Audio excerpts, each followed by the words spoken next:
Hey YouTubers, it's Charlie. Thank you everyone that submitted questions for this week's Arrow Flash mid-season finale Q&As. So many WTFs, so we'll get through it. Generally, a lot of questions about who Harrison Wells is and what's going on with Oliver. Just a reminder, The Flash and Arrow are both coming back in the same week. The Flash will be back January 20th. Arrow will be back the next day on the 21st. So just careful for spoilers from both of the episodes if you haven't seen them yet. But starting with questions. Number 1, McLovin asks, what was up with Malcolm videotaping Thea killing Sarah? And Sarah didn't say anything about it. Not to mention Malcolm's phone. Is it a fake video? No, it's not a fake video. He wasn't filming it on his phone. So Malcolm was probably just filming her murder from a long distance and then uploaded the video to his phone. He probably wasn't using his phone to film it. He just had the video on his phone. Question 2. I Will One asks, I hope we get to see Roy get the spotlight while Arrow is out, and seeing Laurel in black would be great. Yes, we will see both of those things. Roy will very much get the spotlight while Oliver is away. We don't know how many episodes exactly Oliver's going to be gone. Probably a couple, at least in present day. We might see him in flashbacks. Roy is going to fill the gap. He asked him to take care of Thea, but he is going to take care of everything that Oliver normally does. Except for that love triangle with Ray Palmer. I think Roy's going to pretend like that doesn't exist. That would be a pretty funny sight. So, Felicity, I'm going to have to stare longingly into your eyes for the next 5 minutes because Oliver said to do all the things that he used to do. Funny thing about that, Emily Bett Rickards and Colton Haynes in real life have been seen a lot outside the set. Question number 3, Zenzort asks, why would Oliver and Raish work together? And if they did, how did they fake the blade going through Oliver's chest? And if they did, how did they know that he wouldn't bleed to death or break his neck during the fall? That's a good question. I don't think that they were working together buddy-buddy, but I do think that Oliver had a contingency plan. One possible reason for them working together is because something funny is going on inside the League of Assassins, and Ra's al Ghul wants to find out what it is. I don't think that's very likely. I don't think they were working together. At least not in the sense that people think they are. Like, they're not buddies. But I think Oliver definitely had a plan going into that fight, and I think it went down the way he thought it was going to go down. As far back as season 2, he mentioned how big Ra's al Ghul was, like what a big deal he was. So he knew that he probably would lose the fight. And I don't think that they faked anything. I think he really is on the edge of death. Like, he just got a sword shoved through his belly.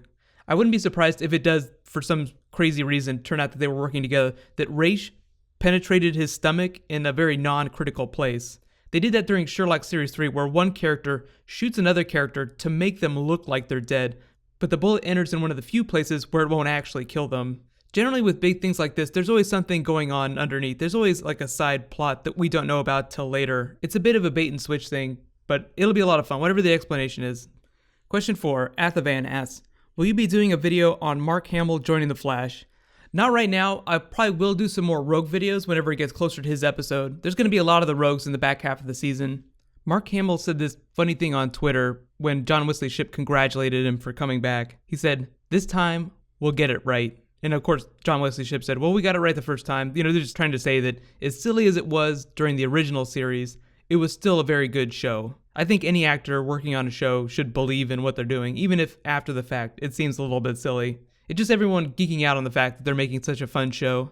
I'll probably do more about his character when we get closer to that episode.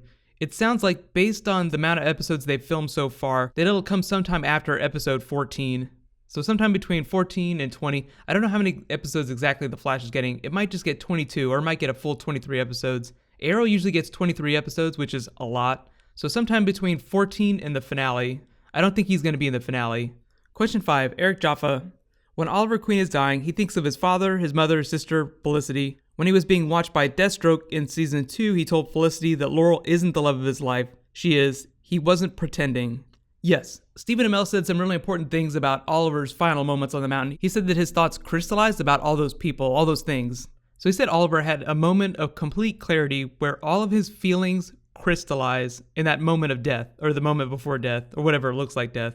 Meaning that when he does come back, he'll be acting differently based on those feelings. Like, that moment is him just processing, okay, this is the way I feel about all these things, these people, namely Felicity being the final moment. So whether you love it or you hate it, there will be more Felicity stuff going on in the back half of the season, whenever he does come back. Although it's not going to turn into a soap opera or anything like that. Interesting to note though, Brandon Routh used to star on a soap opera, just like Jensen Ackles from Supernatural.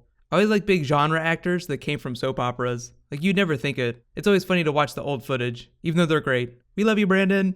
Question number 6, Jean-Luc asks, If the teaser the CW posted is any indication, I'd theorize that Merlin takes him to the Lazarus Pit and either turns Oliver into his own killing machine with the drug or manipulates him by some other means. It also makes me wonder if there's someone else working with Merlin in the shadows who could have taken him to the pit after Oliver shot him in season 1, like China White maybe. I do think that China White will be involved in a present day in some way, but I think it'll have something to do with the bioweapon. I don't think that Oliver is going to be using the Lazarus Pit. I don't think they're going to be doing that storyline. In the episode 9 promo, like the video promo, we just see footsteps walking up. So clearly someone is going to find him, help nurse him back to health, probably with a combination of medicine. I don't think we're going to see green fire, Lazarus Pit. That's a bit of a long shot. I mean, I'd fall out of my chair if we saw that. I think we'll see a lot of metaphors for his journey on the island. This is another crucible for him. Stephen Amell, whenever he's talking about Oliver, people getting costumes, always talks about crucibles. The island was a crucible, Hong Kong is a crucible, now this mountain is a crucible. He'll come out on the other side of this, on the other side of death, in this case, much stronger, with a vastly more crystallized outlook on his hero's journey. Question 7, Takaposaurus asks, we already saw a crossover with the heroes. Do you think there'd ever be a crossover with the villains? As in villains teaming up or possibly even against each other? Yeah, we'll totally see like a rogue type crossover with the Arrow and the Flash eventually. I kind of consider the Suicide Squad episodes villain crossovers just because you usually get a couple of them in there. But I realize what you're talking about. You're talking about like big villains. I think eventually, yes, we will definitely see something like that in a much bigger way. This season, though, just because things are kind of getting started with The Flash, I think the crossovers will just be internal. Like, you'll just see villains from Arrow working together, and you'll see villains from The Flash working together. The best example of that on The Flash is the Rogues. One of the episodes is going to be like a Rogues revenge story. That's what all the promos for the next episode are. Episode 10 of The Flash. Whenever it comes back in the spring, it'll be a Rogues episode. Deathstroke is coming back in episode 14, but they didn't say how. He might still be in that prison, he might have escaped, we have no idea. The last time we saw Captain Boomerang in the crossover, they said they stuck him in the same Argus prison that Slade's in. I'm really hoping that they actually do something together, like they break out together. That'd be so awesome. Question number 8, Millie Jo asks, what was the best finale of the midseason? Arrow, Flash, S.H.I.E.L.D., or Gotham? While Flash and S.H.I.E.L.D. are amazing, I think the Arrow punched me in the feels. Yes, I definitely think the Arrow was my favorite, but I think that Flash has the better villain. All the midseason finales were great. Gotham is still finding its legs a little bit. It took its sweet time getting to Arkham. I wish it was at Arkham the whole time. I wish it was just an Arkham show. Gotham is fun. Arkham, way better. Agents of S.H.I.E.L.D. finally got to Inhumans. Totally a huge leap from the comics. I think it's really awesome that they're using the TV show to introduce that, even if we probably will never see the royal family. And The Flash does have a better villain. I feel like Tom Cavanaugh as a villain is a better character than Ra's al Ghul is on Arrow right now. But to his credit, he has been in every single episode, so he has had so much more screen time to develop that character than Matt Nable has had to develop the Ra's al Ghul character. So I might have to reassess which show has the best villain after all the seasons are over. But the reason I picked Arrow as my favorite is because they killed their main character. Like, they had the guts to do that on screen. Even if, big twist, he's not actually dead. Question number 9, Daniel asks, what if Laurel was secretly affected by the particle accelerator explosion? Well, I don't think that she was, but that would be an interesting thought. She'd be just closer to our comic book version of her character. We're just going to see her get her ass handed to her for the next couple of episodes. It's not as simple as putting a costume on and calling yourself a superhero. That's part of what her journey is. Stephen Amell explained that they're not going to make the leap to her being Black Canary right away. They wouldn't do that. Even though she's going to have the costume, she's not going to be very good at what she does right away. Question 10, Consuming Fire asks, what is going on with Wells? Was that his future self interacting with his present self? It depends on which version of Harrison Wells you think Harrison Wells is. Obviously, I think that's a pseudonym. I think he is the future version, like the most future version. I think the simplest explanation is the best. He is working with the other Reverse Flash we saw. Whether or not they're the same person remains to be seen. Based on the way the man in the yellow suit talked, not Harrison Wells when we were looking at him at the end of the episode, he sounded like he was a very intelligent person, just as intelligent as Harrison Wells.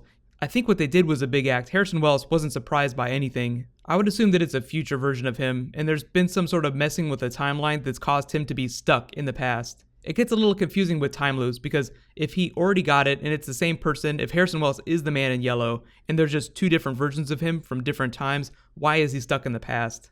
That being said, yes, I do think we'll see two different versions of the Reverse Flash. It's not going to be just Professor Zoom. We'll also see the Hunter Zolomon Zoom. I think that Eddython is the progenitor of that line. I think that's why the Reverse Flash, the man in the yellow suit, did not kill him, because he recognized that. A lot of people are saying that the man in yellow might be a future version of Eddie, but I don't think that he is that smart. One of the really important things to remember when theory crafting is the idea of internal consistency versus continuity. Hunter Zolomon was a great detective, but he was not a great scientist. It is still possible that he is involved. So what I think is going on is that Harrison Wells is a very, very far future version of the Reverse Flash, and the man in the yellow suit is somewhere in between Eddie Thawne and Harrison Wells in the timeline. Like Harrison Wells is Eddie's grandson or great-great-great-grandson. Thematically, I think it just looks better on the page from a story perspective when everyone is that closely connected. It gives new meaning to the idea of the Flash family. Question number 11, Lakendi asks, on the newspaper it says Wayne Tech, Queen Inc. merger complete, but right now Queen Inc. doesn't exist anymore.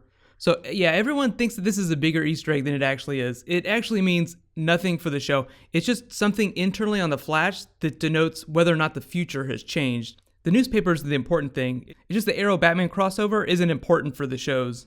It's just something funny that the producers did. It was never meant to imply any future plotline they were going to do. Question number 12. Do you think that any of the future Flashes will visit and help Barry, like Wally or Bart? Yes, I totally think that's going to happen. Probably not right away though. Probably not till like season 2, season 3. I think the closest we'll see to that as soon as Wally West shows up and becomes another version of the Flash. I think that would be more of a Firestorm situation too, where they're not in every single episode, but they are in like 3 or 4 per season. What I'm really hoping they do is Flash of Two Worlds, and he accidentally ends up on Earth 2 or something like that and runs into Jay Garrick. I think they will do a story like that at some point. Thank you so much everyone for leaving questions. These are always a ton of fun to do. And leave your requests for future bonus videos. I'm going to start doing bonus videos next week. And be sure to subscribe to get everything if you're just finding me for the first time. Big news from the set. Robbie Amell has been filming a ton of Flash. He posted this picture really recently of him standing in a field with the 3 Firestorm lights on. It's just the nucleus of an atom. It's a Firestorm thing from the character in the comics. I think that means that we'll see him in a costume by the end of this season, which would be just amazing. There was also a picture that Stephen Amell posted of him on the set of Arrow. He had a wig on, Stephen Amell had a wig, so it could have just been him visiting. Or Oliver, whenever he comes back, could have long hair. I think it was during a flashback scene though. Just some things to look forward to whenever the show first comes back. So we're going to get the Rogues on the Flash. They'll be back. Captain Cold and Heatwave are going to team up. And then on Arrow, we're going to see Black Canary get her costume. I have no idea when Ray Palmer is going to first put on the Atom costume. Probably going to take a lot longer for that one. Since Tuesday, Wednesdays are usually my Flash Arrow days, I'll try to post all my bonus videos on those days. But it's really only going to be gone for a couple of weeks, so it's not going to be that long. Right now, if you're on your mobile phone or on your tablet, there's new links you can click on up here. I think it's actually over here. It's the same as the links over here, but click here for my top 5 Ra's al Ghul stories from the comics, and click here for all my Arrow Flash finale videos. Thank you so much for watching, so let's all high five. I will see you guys tonight.